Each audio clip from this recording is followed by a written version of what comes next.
Today, we're joined by a Shark Week legend, and in our Shark Bite, we'll discover if shark conservation is going in the right direction. You're listening to the Shark Week podcast.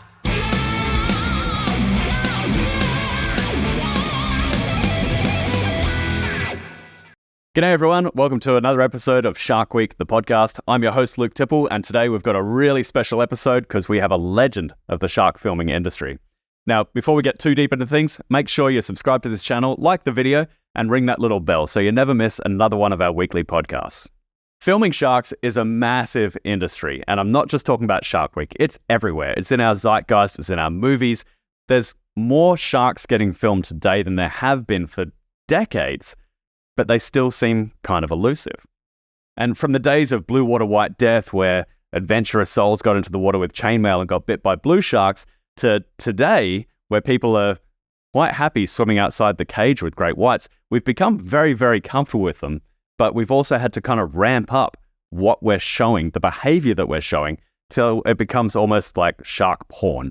You know, that's a very clickbaity term, but that's kind of what it is. We're showing the very finite highlights and extreme behavior of sharks in order to teach people about them, yes, but also to get them excited.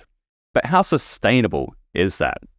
Do we keep ratcheting it up and make more and more extreme shows on sharks? Or do we reel it back a little bit and go more natural history? You know, it's an interesting question. And what we have to do is always be thinking about what is the best for sharks. Is it good to have them being filmed all the time so that we can see them all the time so we learn more about them? And how does that help our conservation efforts? So to answer this question, we've brought in Shark Week legend Andy Casagrande. This guy is a top bloke. He's an Emmy-award-winning filmmaker, and he's made more Shark Week shows than I think anyone else on the planet. If there's anybody who can answer these questions, it's him. So Andy, how many shark shows have you done? You know what? I actually meant to count that before we did this. It's well over 150 shark documentaries. And it's actually, if you include all the footage that's been used that I've shot over the years in other documentaries, I've contributed to well over 200. I'll count it eventually, but a lot of shark films, possibly more than anyone on the planet. I think you'd be pretty close to that. We should count that because, you know, you could have a nice little badge of honor there. We started out this show talking about the concept of shark porn, you know, this idea that there's this category of filmmaking where we're just kind of showing like the highlight reel of sharks and why it's so attractive to people. Do you think that term is derogatory or funny? Let's start with that. I mean, I find it a bit funny. Anytime you mention the word porn, people's ears are going to perk up. They're going to pay attention. What are they talking about? And shark porn obviously is referring to like the jaws, the claws, the teeth, the scary parts of the shark that we don't always see, you know, every day in real life. Like, you know, you kind of have to put the shark into a position where it bites at something at a certain angle to get these shots or whatever. And to me, it's a double-edged sword. It draws people in. They want to see that. I was fascinated as a kid by the teeth, the arsenal. But at the same time, we want to be realistic and approach sharks, you know, objectively at the same time. Don't want to demonize them. Don't want to treat them like puppy dogs at the same time. But you kind of get a variety of all those aspects when you make a film. And It's challenging. It is. And as you say, it's certainly a clickbait thing that people use. And, you know, beyond the actual term, the whole idea of showing a shark as just being this, you know, chomping, eating machine at all times it is disingenuous to what the shark is doing all the time. But if you showed what the shark was doing all the time, we'd be sitting here, you know, 24 hours a day watching a shark just swim around doing nothing. Yeah. Like, we just saw a study the other day that showed that swimmers or surfers in California are surrounded by great white sharks like 97% of the time. Yeah. Juveniles, you know, they're fish eaters. They're not necessarily going to be going after people, but we're in the presence of sharks all the time. They're not doing the gnarly stuff.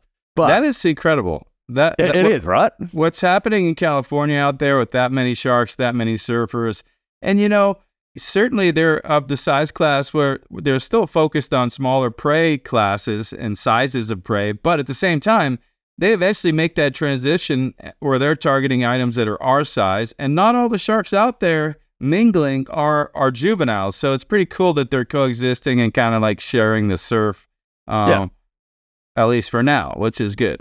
Yeah. I mean, it showed that sharks don't always swim around just trying to decide whether they want to bite a surfer all the time. You know, they're constantly making the decision not to. You know, they're actually, you know, very capable of making intelligent decisions. But if we're looking at making shark films and wanting to show this shark behavior, where is the fine line between where it becomes a little bit too much for people, where they're like, we're actually not only fascinating them, we're kind of scaring them a bit too much to where they might think that, hey, sharks are just going to come and eat me all the time, when in fact they're not. I think the more films they watch about sharks and the more they read, the more they learn, they'll realize that, like, certainly when sharks encounter humans in a negative manner and there's fatalities. Recently in Egypt, there was quite an intense predatory attack where a tiger shark killed a young person. And it was pretty clear that that shark was trying to feed. It didn't seem to be a defensive attack. It wasn't a bite and spit.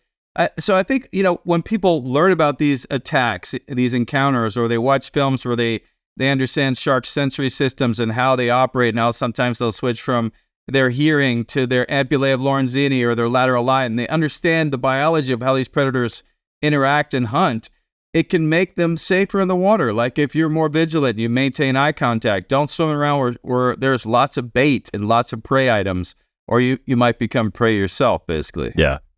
So I think what I'm hearing you say is perhaps that people, if they were just to go and watch one shark film, they might come away with the wrong idea potentially about a species or an environment or something. But if they watch many shark films, become educated about the species, become educated about the environment and how we deal with it, then they're going to have that well-rounded knowledge that the sharks aren't just going to go and, bite everything that they see. Right. Would that be fair? Yeah, totally. I mean, and sharks are really the only species on the planet that's getting this many documentaries made about them. I mean, between all the networks, you're looking at 50 plus hours documentaries made every year about sharks. It's crazy. Yeah. It's crazy. And so some of them are going to be focused on entertainment, hyping it up, scaring you. Some are going to be focused on the science, the engineering, the technology. And then some are just going to be like cocaine sharks and crazy stuff. And, like typical Hollywood, whatever. So, that's actually what I'm looking forward to seeing. That's going to be on Shark Week this year, I believe. And in all of this time filming sharks, how is it that you've come away without being bit? Yeah, that's a good question. I mean, a lot of it's just being hyper vigilant and always expecting that it could happen. Like the whole hoping for the best, planning for the worst kind of thing. You never want to go into a situation where you're like, oh my God, I'm going to get bit, I'm going to die, I'm going to, you can't think like that. You have to be realistic, you have to be calculated. There's always these risks that you take that are calculated, and you just have to be ready for when things go sideways. I've only had a handful of times where sharks have tried to bite me and try to, remove limbs or try to kill me. Not kill me in a malicious way, but where they could have made bad contact with me. But it's always around a situation where they're feeding, they're hunting, they're baiting, we're using bait, or, so just being vigilant, respectful, and, when you realize you need to get out, you should get out. And in general, people interacting in the oceans, the more eye contact you make with a shark, the less likely it's going to want to try to interact with you in a negative fashion. So, I mean, Luke, how long have you been diving with sharks? Have you ever had any? You ever been bit? Don't lie now. Don't lie now. No, I have. I've been bit in chainmail, but that was kind of intentional. Okay. I've been nipped on the back of the head, which was unintentional. That was a lemon shark out at Tiger Beach. I was wearing a hood. It just kind of got a tooth stuck in my hood. I think it was coming after the bubbles, to be honest. Okay. I was exhaling, and I don't like to wear hoods a lot anymore because of that situation. I hate hoods. I don't wear them. But I think on productions and stuff, even though there's this inherent sense of danger that we have in the show, and of course there is, and we are manufacturing scenarios to be able to show off the shark's behavior. We're starting feeding frenzies, we're doing all these things to be able to capture that, 1 or 2% of behavior in, the period of time that we have with them underwater. So we're constantly putting ourselves into dangerous situations, but we're also factoring in everything that could happen. So we have the right safety support, we have the right crew there. Right. We've got cameras in front of us. There's always something to bump a shark off with. Well, generally there is. So I think probably the more hairy situations is when we haven't really been filming. Like a Guadalupe, I had a great white very seriously try to take my leg off. And that was, kind of, I think of it as kind of my fault, even though it wasn't. But that was on a free diving shoot, and I entered the water no splash and everything. And there was 6 or 7 great whites in the water. I counted 4 or 5 out in front of me. And then I looked down under the boat and there was one coming at Mach speed straight up at me. I'm like, okay, this is going to go bad. I was vertical in the water at that time. I managed to turn turtle, flip down, and get my eyes on him. I think that's about as much as I was able to do, but it gave it that moment of pause to be able to deflect, and it swam away. But it came within 12 inches of my fin with its mouth fully open, you know? Wow. And then there was one time when I was working shipwrecks back home in Australia, and we used to live boat over the shipwreck called the Yongala. Why does it sound so familiar? Where is it? It's in North Queensland, inside the Barrier Reef. It's a shipwreck. Several people died. It's a natural shipwreck, and it's called either the first or second best shipwreck dive in the world. And it's just spectacular, big megafauna all over it. And what I used to love about that job was we'd motor over the top of it, and we'd be live boating. The captain would say go. I'd jump off the back with a couple of safety tanks and the line, and I'd go down and tie off. And so I was alone in the water by myself. So I'd always get to see the coolest stuff. Right. And it was always the big animals. There was quite often big bull sharks down there, big rays and stuff. And generally they'd take off by the time the tourist divers got to come down. One time I jumped in and noticed half a giant trevally floating past me. Like, oh, that's pretty interesting. Why is that the case? And I'd literally landed in the middle of a bull shark feeding frenzy who'd nailed this probably 40-pound giant trevally, and Wow. I was now messing with it. So yeah, they chased me all the way to the wreck. I had to fend them off with the tank. It was pretty gnarly. Oh, wow. But on camera, never really had anything like that. Everything generally is pretty controlled. Yeah. Yeah, usually pretty lucky. Like this year, I was using this little laser system to measure the gape of the great whites underwater.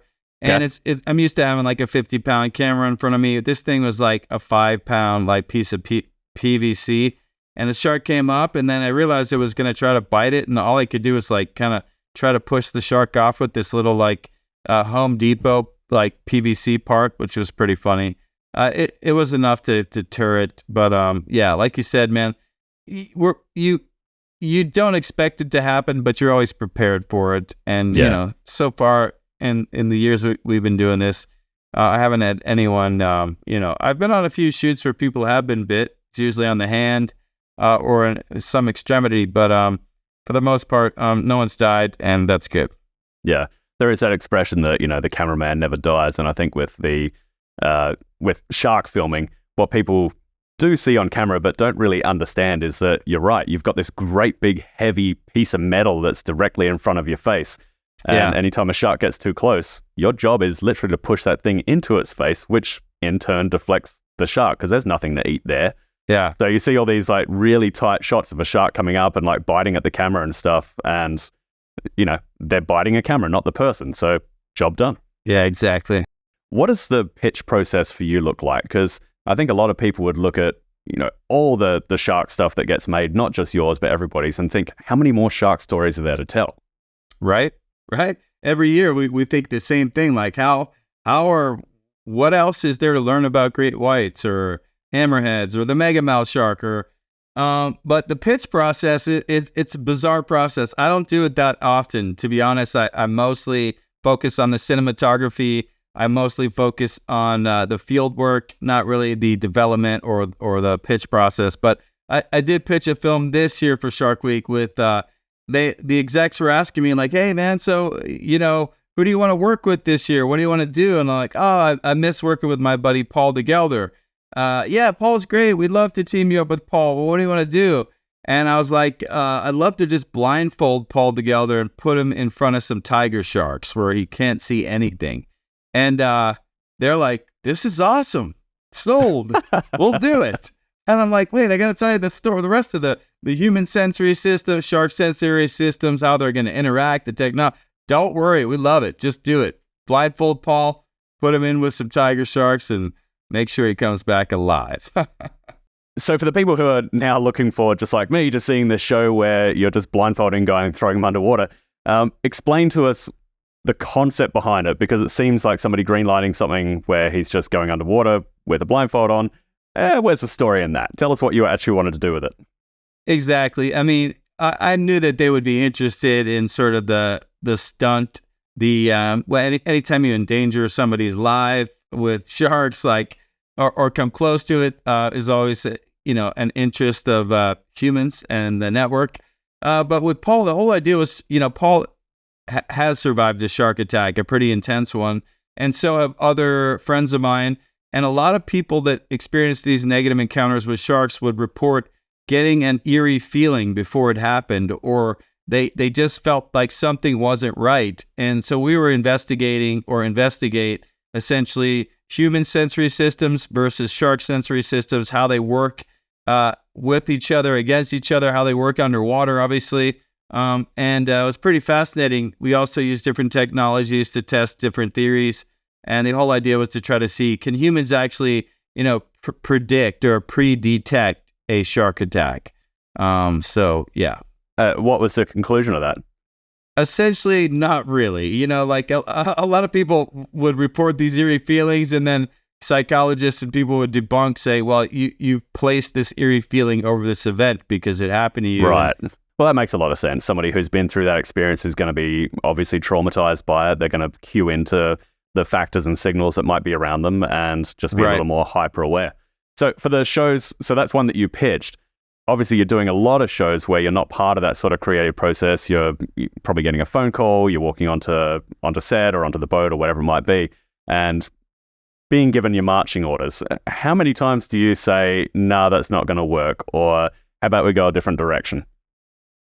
Out loud, do I say that, or in the back of my head? I mean, there have been a few projects that I've had to turn down for, I don't know, personal reasons. I just didn't feel like it was my type of, it's just not how I interact with sharks or whatever. I've had them ask me a few times, hey, can we dangle you on a crane with great white sharks to put on one of your cameras, or will you get lowered from 100-foot like tower into the dark by yourself? And those ones I did say yes to, but some of them were definitely, yeah. So sometimes I'll say no. Okay, so where do you draw the line? Yeah, where I draw the line. I mean, really, it's about respecting the sharks. If for some reason there's disrespect to the sharks, or it can be, harmful to the sharks, or anything where it's just like, just you gotta respect these predators. They're amazing, but they're not circus animals. They are very polite.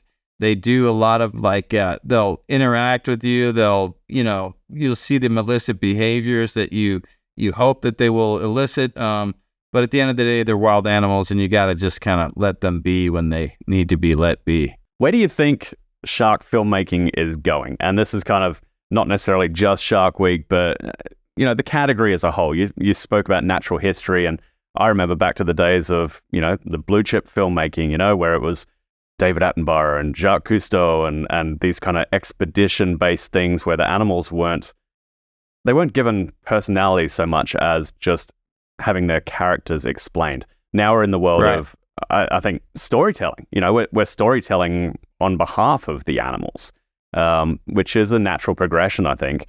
Where do we go? Do we make them more personable, or do we kind of like reel it back into blue chip? Like, what's the direction forward? That's a good question, man. I mean, I always like reeling it back to the blue chip to just let the animals kind of unfold in front of the lens, so to speak. There's a lot of that anthropomorphication going on where we instill human emotions and human objectives and motives into animal behavior. At the same time, they feel hunger, anger, they get jealous, they get frustrated. Animals do feel a wide variety of emotions, obviously, that humans do. So I think a mix of both. All I know is it quality over quantity? Is it quantity over quality? I have no idea.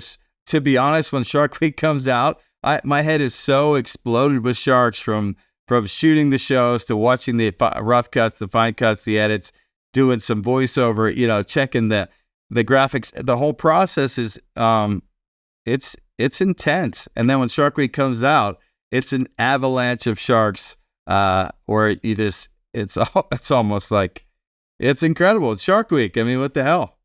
What's a moment that you've had out there that you thought, oh, this is just for me?